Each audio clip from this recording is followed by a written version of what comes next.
আমাদের যে সিসিআইতে একটি কেস ছিল, কম্পিটিশন কমিশন অফ ইন্ডিয়াতে, সেইটা উইথড্র করে নেওয়ার যে প্রপোজাল আমাদেরকে দেওয়া হয়েছিল, আমরা সেটা মেনে নিয়েছি এবং আমরা চাই সেখান থেকে কেসটা উইথড্র করে নিতে।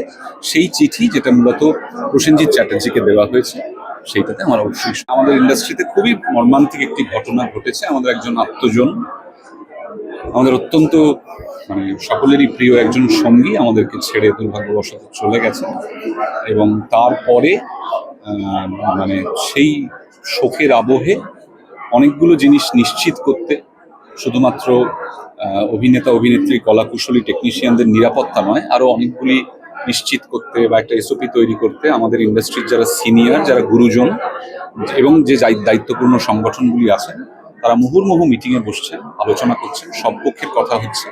সিদ্ধান্ত কি হবে সেটা তারাই জানাতে পারবে, এটা আমার পক্ষে বলা সম্ভব নয়, কারণ এই ধরনের মিটিংগুলোতে আমি একটিতেও উপস্থিত থাকিনি।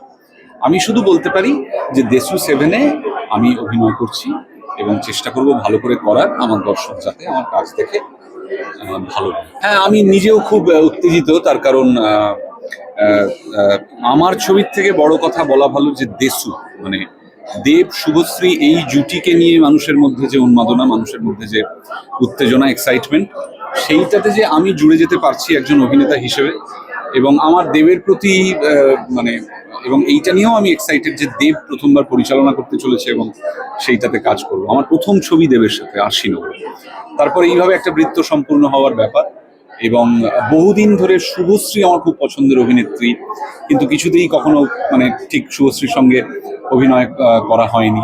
সেই সুযোগ এবারে আসতে চলেছে। তো অনেক কিছু নিয়ে দেশু 7 আমার কাছে খুব স্পেশাল, এবং আমার সম্পূর্ণ বিশ্বাস আছে দেবের ওপর এবং পুরো ক্রিয়েটিভ টিমের ওপরে যে একটা চমৎকার চরিত্র বা চমৎকার অভিনয়ের সুযোগ মাথায় রেখেই ও আমাকে ডেকেছে।